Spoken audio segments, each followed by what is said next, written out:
The grandmother lost custody of her grandson, and the court was left shocked by the boy's revelations. A loss? No, a tragedy. When someone loses something, it often is referred to objects and possessions that one could simply find again at a later time after a thorough searching. When one loses something, they simply misplaced keys, shoes, phones, glasses, or other possessions that were either easily replaceable or easily found once again. No. What Elizabeth Brown had suffered was a tragedy.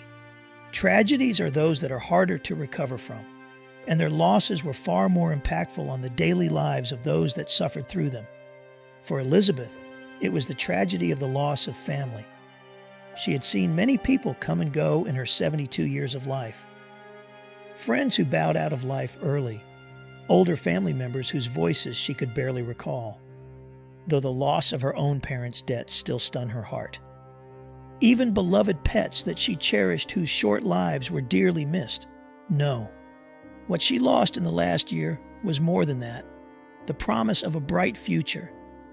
She lost her only son and her daughter-in-law to a tragic accident, a misfortune, an ill-timed event that caused the tragedy to happen. An icy patch of road, a semi that accelerated too quickly and crashed into the side of a car. The crunch of steel, a scream of surprise, and then silence and death. And then, to leave behind their only son behind, Jack Brown, her grandson, was an even darker tragedy. The boy himself was barely 8 years old and now would grow up without knowing the full depth of the love of his parents. To Elizabeth, this was the worst that could happen. At least with her, she grew knowing her parents loved her dearly. And when she reached adulthood, she knew fully of the type of people that they were, the sacrifices that they made in their lives for her well-being and protection, and she could come to love that not as protectors, but as elders whose age and wisdom she could draw strength from knowing that they survived to old age, and she could too thanks to the lessons they gave. It was a love that she and Elizabeth's own son, Daryl, had before his passing, and one that now Jack would not have. Her heart ached for the young boy, and through a sense of love and familial duty, she took him under his care as best she could, who better than family to raise the young man. He was quiet and reserved even before his parents' passing, a child who didn't quite fit in with his peers and preferred to be alone more than with other children. He was an easy target for bullies and was sensitive to emotions and teasing. And for Elizabeth, she wanted to make sure that he was raised in a home that knew these weaknesses and could foster them properly into strengths of character.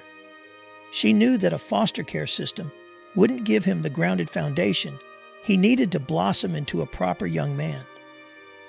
People who didn't know him and were strangers couldn't truly know him or his circumstances. Plus, it was wrong to throw a child who suffered the losses that he did into a system rotating strangers. However, Elizabeth knew there was one small problem to her raising Jack by herself. Money was tight, and her health wasn't exactly the best. She had retired as she should have with her husband at 65 years old, and their golden years together were very sweet. At least till her husband passed, and the retirement funds they had saved for years started to dry up.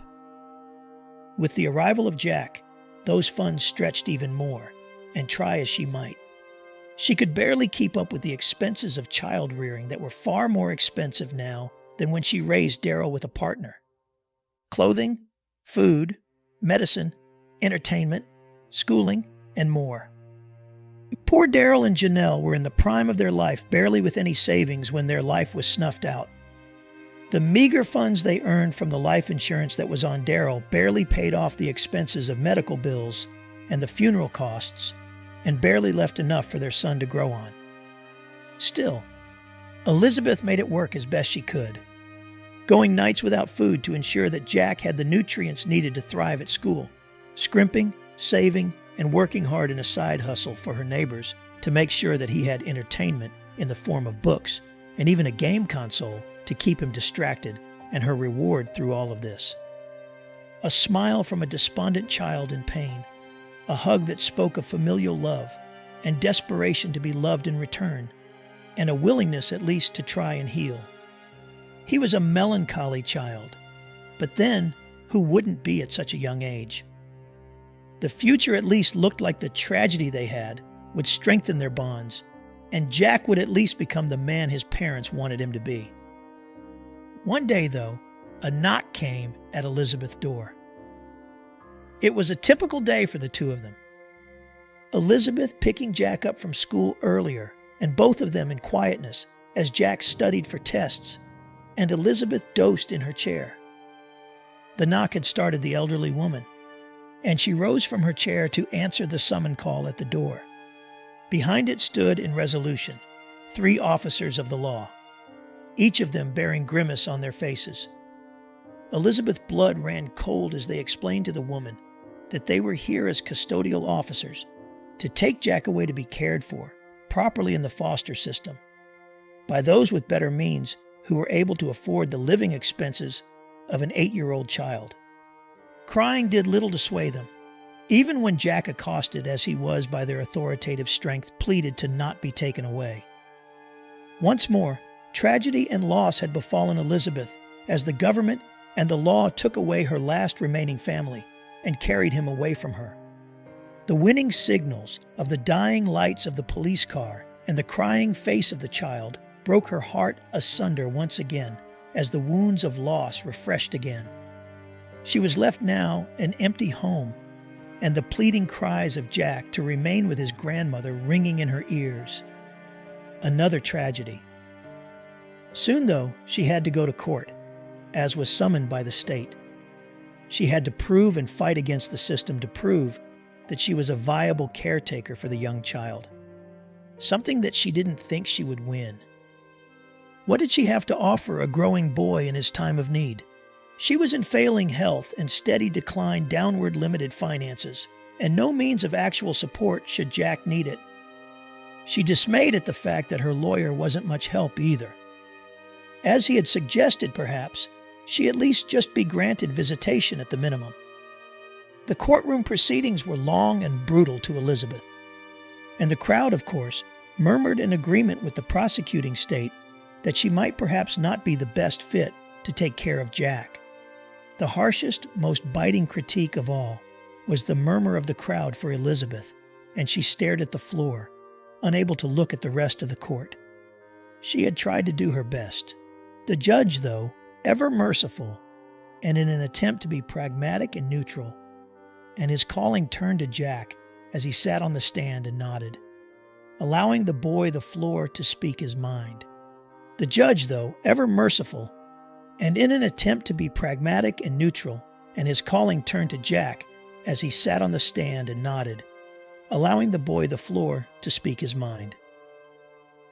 Jack looked on to his crying grandmother, and thickly swallowed as he rose up to the microphone to speak to the crowd around him. "My name is Jack Brown." He started off in that sweet tone of innocence that only a child could have. "I love my grandma a lot. I want to live with her. I know that no one wants me to, but I really do. Ever since my mom and my dad died, she was the only one that took me in and made me feel loved again. Mom and Dad always talked about how great Grandma Brown was, and I saw for myself why. She stopped eating so I could have a full meal. She stopped going out so I could have games and books and puzzles. She helped our neighbors for Extra Spending Monday so I could have good clothes to wear.